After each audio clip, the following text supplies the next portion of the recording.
un exercice sur le second degré, mais attention, le second degré, mais avec des vitamines.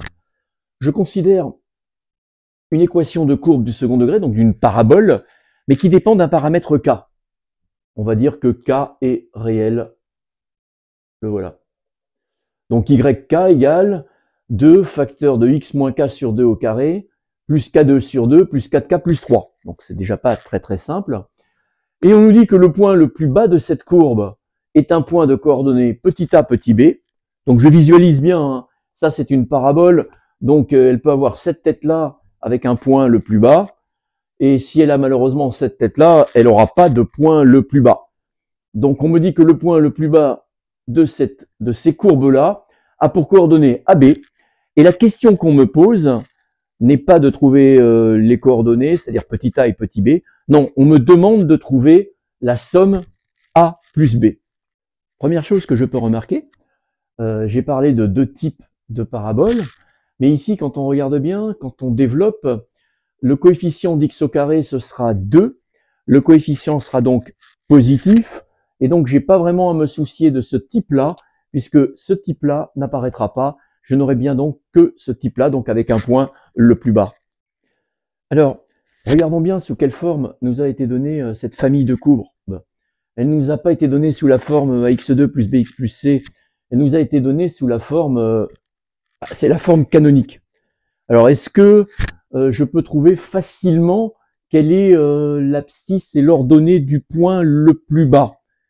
En fait, oui, on a plein de formules, mais quand on regarde bien, quel est le minimum, quel est le plus petit, la plus petite valeur de cette quantité?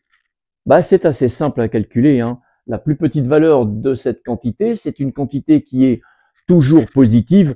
Donc, la plus petite valeur de cette quantité, c'est 0. Donc, la plus petite valeur de toute la quantité qui est à droite, ce sera donc k au carré sur 2 plus 4k plus 3. Cette valeur-là sera le minimum et elle sera atteinte en x égale k sur 2.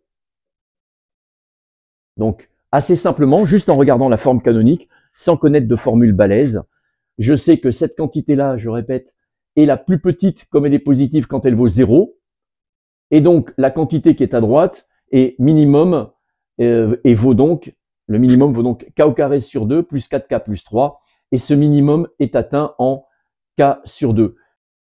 J'ai donc calculé les coordonnées du point le plus bas pour une courbe venant de la famille de celle qui est donnée ici. Alors, la question qui était posée, c'est quel est le point le plus bas de toutes les courbes possibles et imaginables?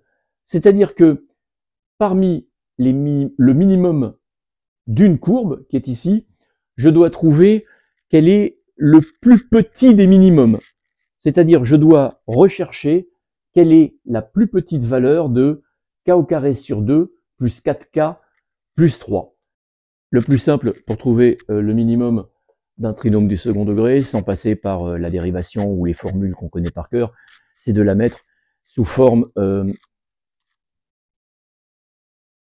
canonique. Pardon. Donc, sous forme canonique, je mets classiquement un demi en facteur, ça fait donc k2 plus 8k plus 6, et k2 plus 8k, c'est le début du développement d'un carré, c'est k plus 4 au carré, enfin le début. Ça fait k au carré plus le double produit plus 8k plus 16. Il faut donc que je fasse moins 16, et moins 16 plus 6, ça fait moins 10. Donc, finalement, le minimum de ce trinôme du second degré, le minimum est obtenu pour k égale moins 4. Pour k égale moins 4. Je vais le faire proprement. Et il vaut, le minimum vaut, pour k égale moins 4, le minimum vaut moins 10,5, donc le minimum vaut moins 5. Reste à terminer le calcul. Donc on a dit que le minimum du minimum était obtenu pour k égale moins 4. Et nous, il nous demandait de calculer a plus b. Donc le a, c'est k sur 2. Le b, c'est la valeur du minimum, donc k2 sur 2 plus 4k plus 3. Je remplace k par moins 4, ce qui fait moins 4 sur 2, donc moins 2. 16 sur 2, ça fait 8, moins 16 plus 3. Et donc, moins 2, moins 16, moins 18, moins 18 plus 8, moins 10, moins 10 plus 3 égale moins 7. Donc, au final, qu'est-ce qu'on a démontré? On a démontré que toutes ces courbes du second degré, toutes ces paraboles, si je les dessinais sur un graphe pour tous les cas possibles et imaginables, donc pour k variant dans grand R, eh bien, celle qui serait la plus basse serait obtenue pour une valeur de k égale moins 4, et donc pour une valeur, pour des coordonnées petit a et petit b. Alors, petit a vaudrait k sur 2, c'est-à-dire moins 2. Petit b vaudrait moins 8 plus 3, donc moins 5. Donc a vaudrait moins 2, b vaudrait moins 5, et la somme des deux vaudrait moins 7. Donc c'est assez fort quand même. On a calculé d'abord un minimum, et ensuite il a fallu qu'on calcule le minimum du minimum.